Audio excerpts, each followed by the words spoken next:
over there uses the aircraft not just as a fighter but as a sensor. Yeah. It is a sensor within a group of sensors which acquire information, pass it on through data links, and use it to exploit airspace, hit targets in the air or on the ground or out at sea. All of those sensors, radars, technology, low observability, the fly-by-wire control system, the new generations of weapons that you've got online, they all have to work all Yeah. together. Yeah. Because otherwise, after 10 years, if it doesn't work all together, you're tinkering with it and you're fixing it, and you get into a situation where it's taken 15, 20 years for this to actually be the way you want it, then you're already far behind the curve. Look at how far behind the curve we are with the Tejas. I love the aircraft. The engineering is excellent.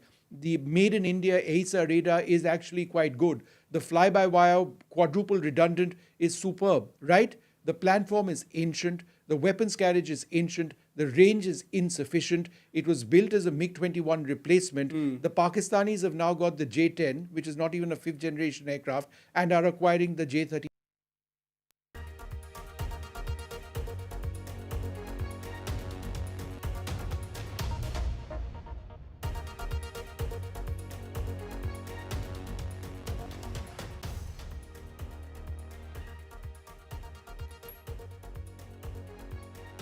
You are watching the world 24/7 on the NDTV network. I am Parmeshwar Bawa. We've got an action-packed bulletin lined up for you. Let's begin with the top headlines you need to know. US President Donald Trump announced 50% tariffs on copper after having implemented similar duties on steel and aluminium. He added that tariffs on pharmaceuticals could rise to 200% after a year.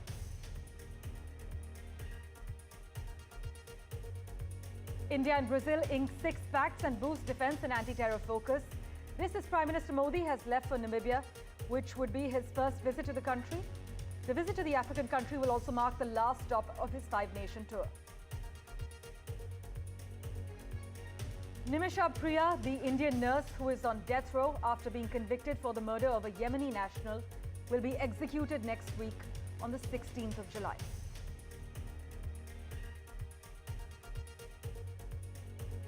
Elon Musk owns social media platform X has refuted the government over its blocking accounts of Reuters, saying it received blocking orders for more than 2,000 accounts in India. US President Donald Trump and Israeli Prime Minister Benjamin Netanyahu held their second meeting in as many days on Tuesday to discuss Gaza, wrapping up more than an hour-long Oval Office session amid signs of progress toward a ceasefire between Israel and Hamas. Meanwhile, the US reversed course on its earlier pause on weapons shipments to Ukraine. Kyiv and its European allies were caught off guard last week by the Pentagon's apparent move to halt sending critical munitions.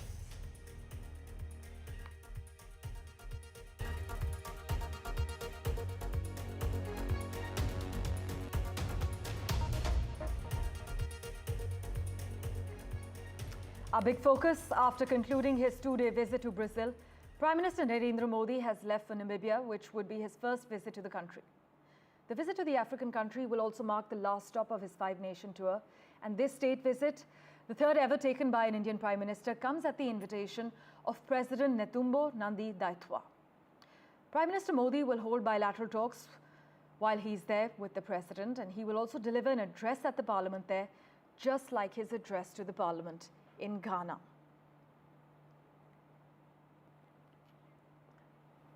Right, for further clarity on the key takeaways and what we should look out for, joining us on the World 24/7, Ambassador Srivastav, sir, thank you so much for your time.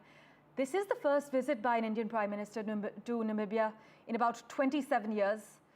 Take us through the strategic and diplomatic significance of this touchdown. Well, yes, it's a milestone because this is happening, as you said, after 27 years. And the visit also takes place when we have the first female president of Namibia. She has just taken office in March this year. And over the years, since Namibia's independence, we have made steady progress in our relationship. However, the visit will provide an opportunity to elevate this relationship to a higher level.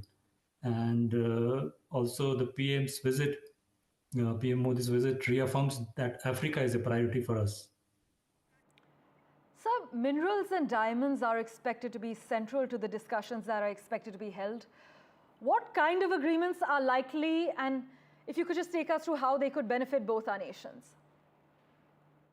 Indian companies and mostly the public sector units, they are interested in investing in the critical mineral sector of Namibia. For some time, we have had discussions, but we are looking at a visit from an Indian delegation with all these PSUs after PM Modi's visit to concretize the discussions during the visit. We are also in the process of discussing an agreement on mineral resources, and presently we have just a few Indian companies in Namibia. Nevertheless, these companies they employ approximately 5,000 locals, and you can imagine when some of our large PSUs they invest in critical mineral sector of Yes. Namibia.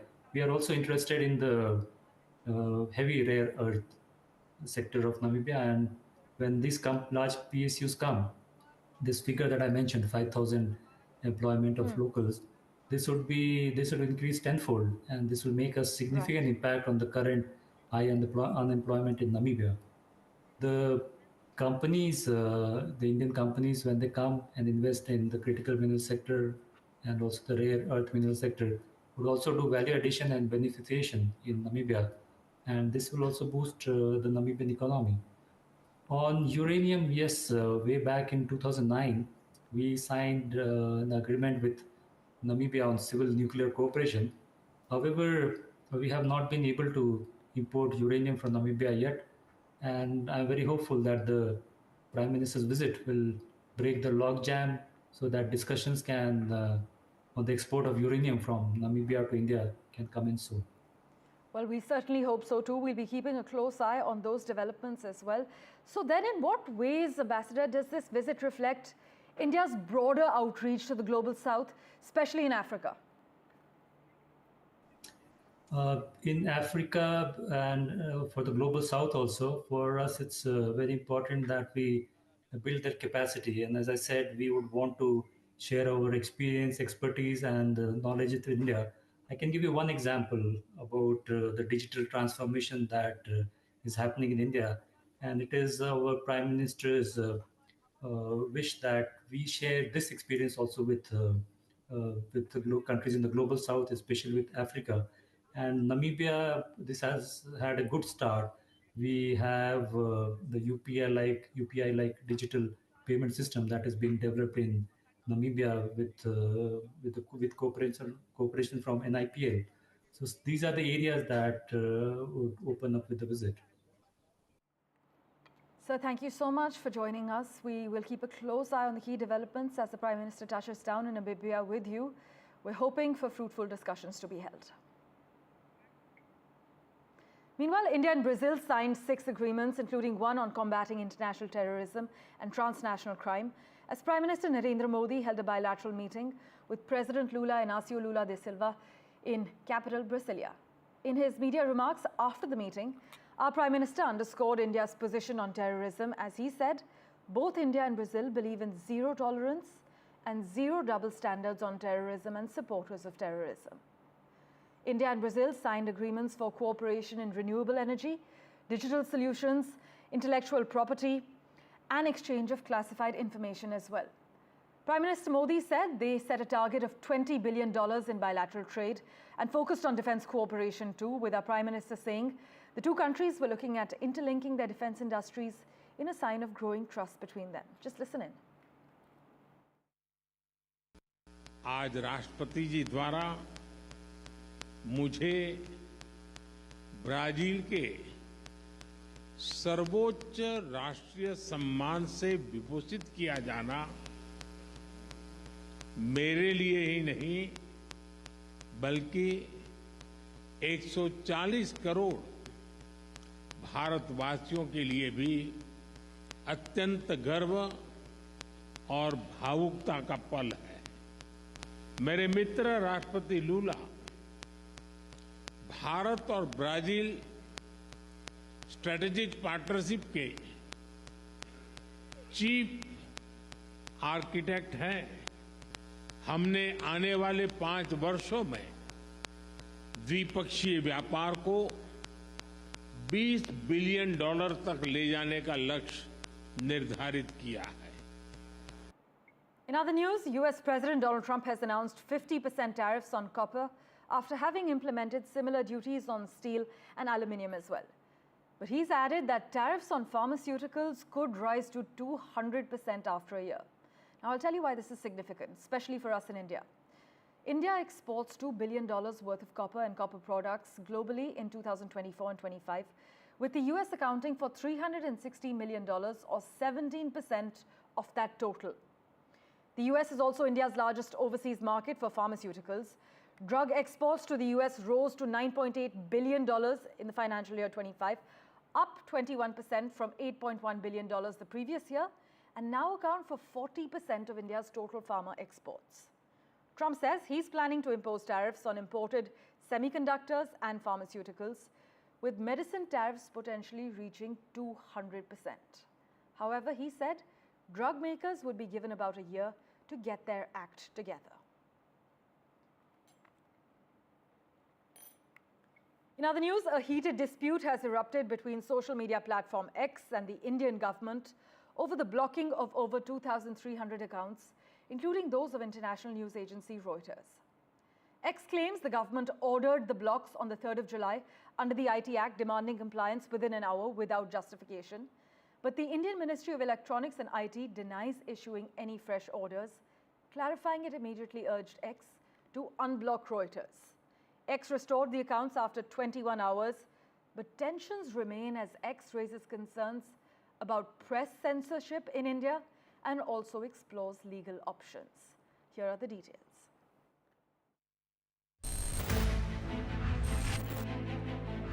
A fresh war of words has erupted involving Tesla chief Elon Musk. And this time, it's not with US President Trump, but the Indian government instead. Days after several news agencies' X handles were blocked in India, including Reuters, the Musk-owned social media platform X has hit out against the center, expressing deep concern about ongoing press censorship in India. X claims the Indian government ordered the social media platform to block 2,355 accounts in the country within an hour, without giving any justification, under Section 69A of the IT Act. Yet, after much public outcry, the government ultimately asked X to unblock Reuters' handles, the Musk-owned social media platform claims. It further stated that given the restrictions by Indian law, X is pursuing legal options. The IT ministry has clearly denied any orders on withholding the Reuters handle, saying it was working with X to resolve the matter and had demanded that the handle be unblocked as soon as it was blocked. On July 5th, X blocked the handles of Reuters and Reuters World, with a message displayed on their accounts stating that they had been withheld in India in response to a legal demand. This is not the first time X has clashed with the government over the IT Act, which allows the centre to demand the takedown of content from social media platforms if deemed a threat to public order or national security. Last year, the Election Commission ordered certain political posts be withheld ahead of the polls, to which X expressed public outrage. In 2021, X was locked in a standoff with the centre over non-compliance with legal orders to block posts, which it later complied to. India is a crucial growth market for ex-Chief Musk, on the brink of launching other key ventures such as Starlink and Tesla in the country. All eyes are on Musk, and if this latest flashpoint will impact the launch of Starlink, which is in its final stages in India. Disha Bagchi for NDTV. Moving on, Indian nurse Nimisha Priya, who has been convicted for the murder of a Yemeni citizen, is set to be executed on the 16th of July. Nimisha's mother, Prema Kumari, a domestic worker in Kochi, has been camping in Yemen for the past year. And Nimisha, a native of Kerala, had worked as a nurse in Yemen for several years until she was accused of murder back in 2017. The case has been complicated as the Indian side actually has no formal diplomatic contacts with the Houthi rebels. Let's take you to the big meeting we're tracking as far as the US is concerned. Donald Trump has met Israeli Prime Minister Benjamin Netanyahu at the White House for a second time in 24 hours to discuss a possible ceasefire deal in Gaza. The unscheduled talks on Tuesday evening lasted just over an hour with no media access. Joining us with an expert's view and insider details at the moment, Daniel Block. Daniel, always a pleasure to have you on the World 24/7. This meeting was tightly sealed with very little information coming out, it seems. The fact that there's been no clear readout of exactly what was discussed, the fact that the meeting lasted just over an hour before the Prime Minister returned to his residence, does it indicate that there's some kind of stumbling block, something that's clouding the optimistic position the two leaders have adopted over the past 24 hours? Well, we do know that there are a couple holdups in the talks right now. One big one is Hamas wants this to basically turn into a permanent ceasefire. Yes. It wants the 60-day truce that they're talking about right now to lead to a permanent end to the war, and they want assurances that that's what they're going to get.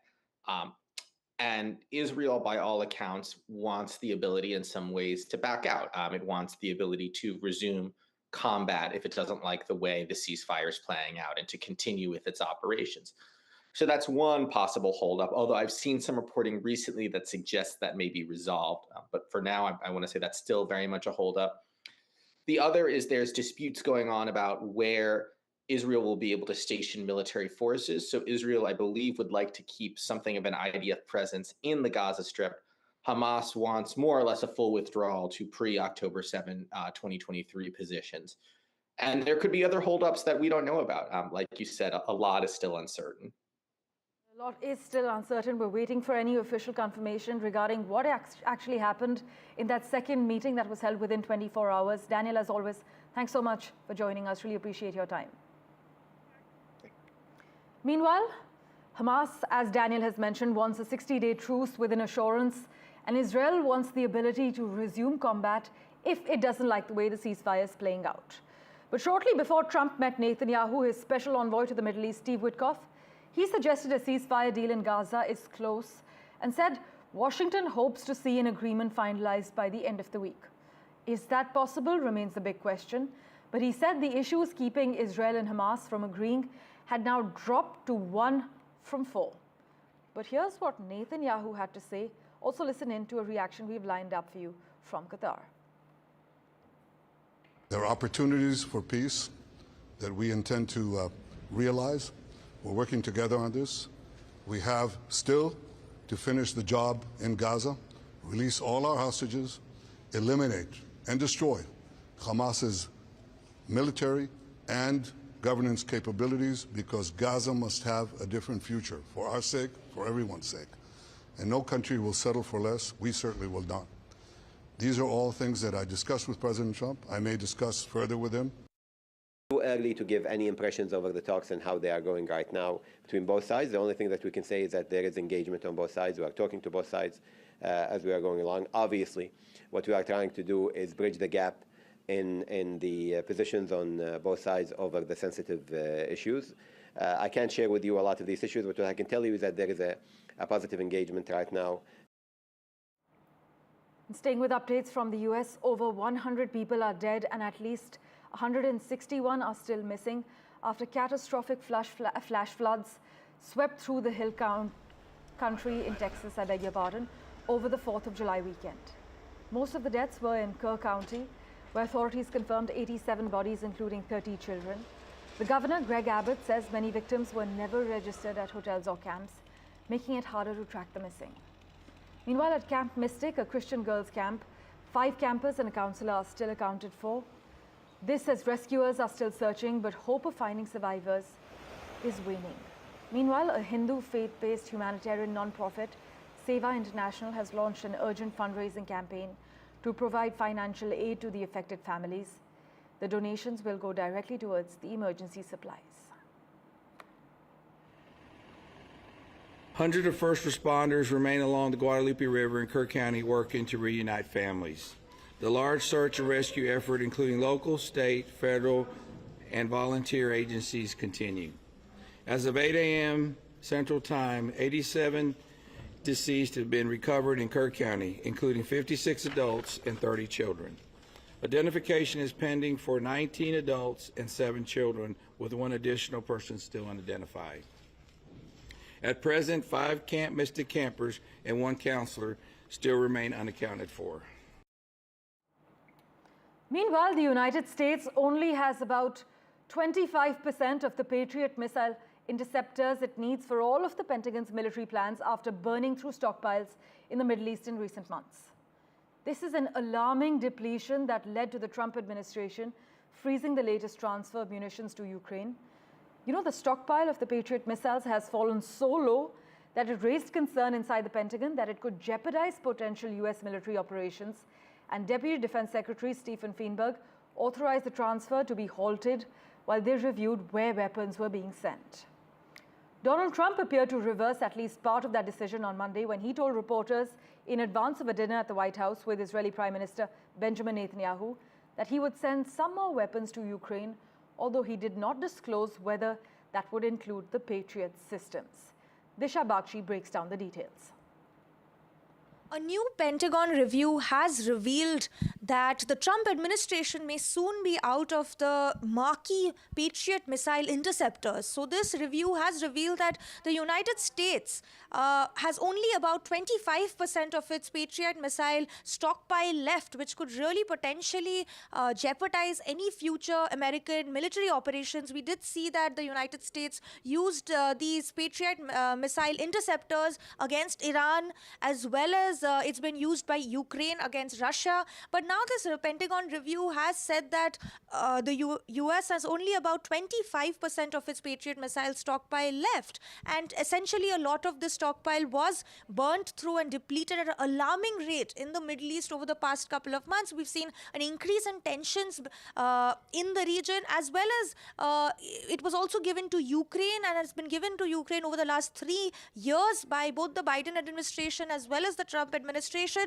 And partly this is why the Washington decided to pause military aid to Ukraine in the past week. Just to give our viewers some context, the Patriot missile is the marquee US defense system, and it's used to intercept retaliatory threats by enemies. So this is a very crucial weapon in the American defense system. But now it has been revealed that this problem also became quite worse in the recent US strikes against Iran, because there the US used about 30 Patriot missiles in the US strikes on the Iranian nuclear site. So it's going to be very interesting to see how the Trump administration really balances this new revelation where its Patriot missile stockpile is depleting at an alarming rate, but also supporting Ukraine in this war against Russia, because US President Donald Trump has signaled that he's becoming increasingly frustrated by Russian President Putin, because Putin continues to stall truce talks, and there is no indication from Russia that they are looking at ending the war against Ukraine, because now that there's almost been 6 months of the Trump administration, and US President has not been able to pause the war against war between Russia and Ukraine. So it's a very fine balance between the depleting stockpile as well as a growing frustration with Russia. So it's going to be a very interesting revelation by the Pentagon. Slipping into a very quick break, but the latest updates are lined up for you in a moment. Do stay tuned.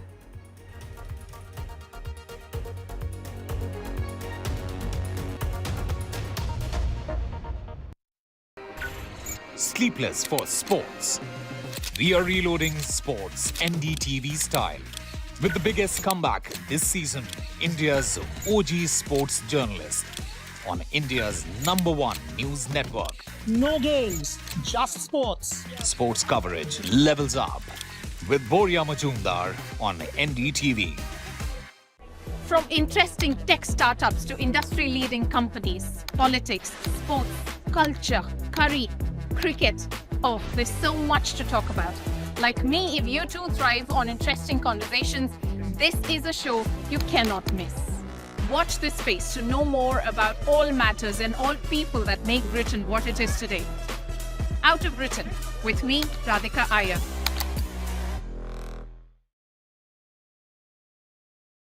In today's interconnected world, India's voice is more crucial than ever. When India speaks, the world listens. At NDTV World, we are that voice, bringing you intelligent and insightful news, from India and beyond. From geopolitics and diplomacy to economic shifts, migrations, tech disruptions, and the stories of our diaspora. We cover the news that shapes our global future. NDTV World, your new home for global news, is here.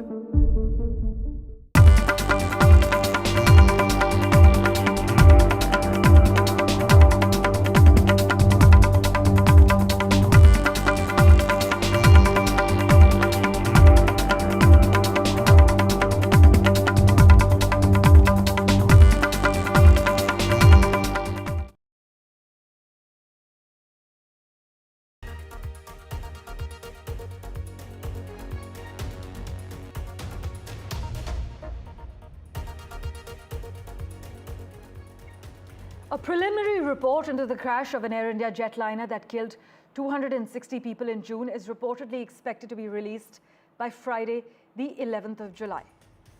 A step that could provide early details into the world's worst aviation disaster in a decade. Now, while the report from Indian investigators could be made public on Friday, plans could change and there still remains no clarity on how much information would be available in the document, which comes about 30 days after the June 12th tragedy. Wildfires are raging in Spain and France, prompting the closure of an international airport after a days-long heat wave parched landscapes in the region and actually turned woodlands into tinder boxes.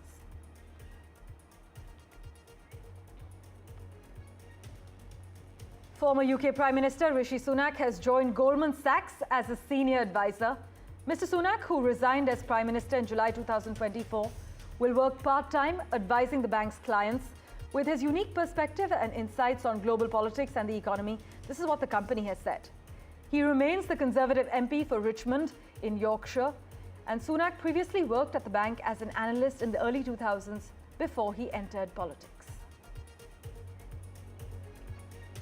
2 Chinese satellites carried out what is believed to be the first attempt to refuel a spacecraft in high orbit.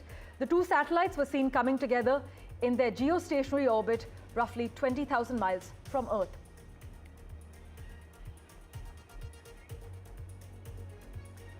Twitter co-founder and ex-CEO Jack Dorsey has announced the beta launch of BitChat, a decentralized peer-to-peer messaging app to take on WhatsApp. Dorsey revealed over the weekend that the beta version is now live on test flight with a detailed white paper available. The app is designed to work entirely over Bluetooth mesh networks, which actually means it requires no internet, central servers, phone numbers or emails, offering an off-grid communication method.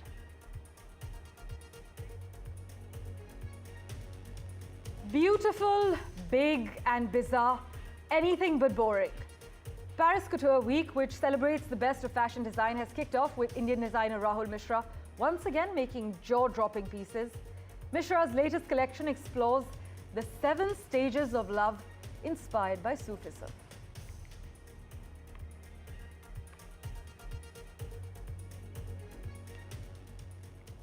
And finally, as the International Space Station flew over India, astrophotographers and amateurs alike turned their cameras to the skies, possibly mirroring the awe-filled gaze with which Indian astronaut Shubhanshu Shukla must have been looking at his country. While the football field-sized ISS passed over Delhi NCR on Monday night, sightings will continue for another 3 days till the 12th of July. Among the earliest glimpses of the ISS passage over Delhi was captured by renowned astrophotographers Ajay Talwar and his wife Neelam Talwar.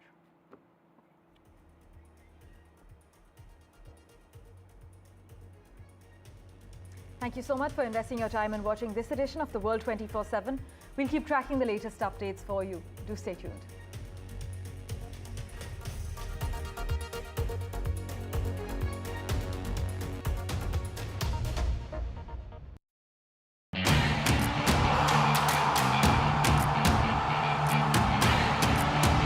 Some say sport is a matter of life and death. The truth is, it is far more serious than that. Sport is about ecstasy and agony, about pain and suffering, about joy and much more. Some say there's no one better to tell these stories. So here I am, Join me, Boria Majumdar, on India's #1 news network.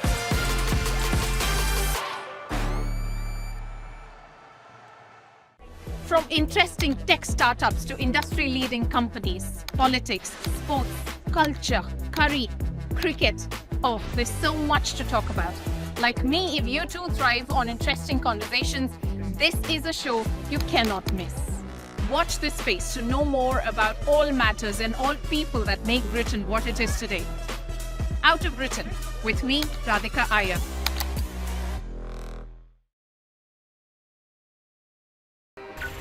Sleepless for sports. We are reloading sports NDTV style. With the biggest comeback this season, India's OG sports journalist on India's #1 news network. No games, just sports. Sports coverage levels up with Boria Majumdar on NDTV.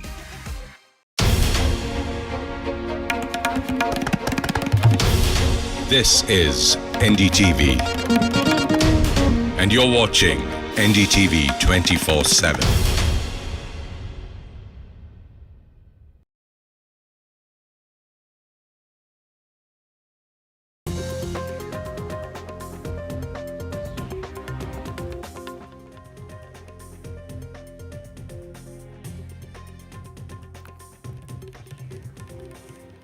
A very good morning. You're watching NDTV 24/7. I'm Divya Wadhwa. We have a whole lot lined up for you, including a stunning twist when it comes to the M&S Gunda Raj. Raj Thackeray there issuing a gag order to his M&S workers. We'll also get you details of, the initial probe report of the AI-171 crash is expected only on Friday. But there is a twist in the probe, and what we are hearing is there could be improper movement of fuel switches. We'll get you all those details. First, let's get you the headlines.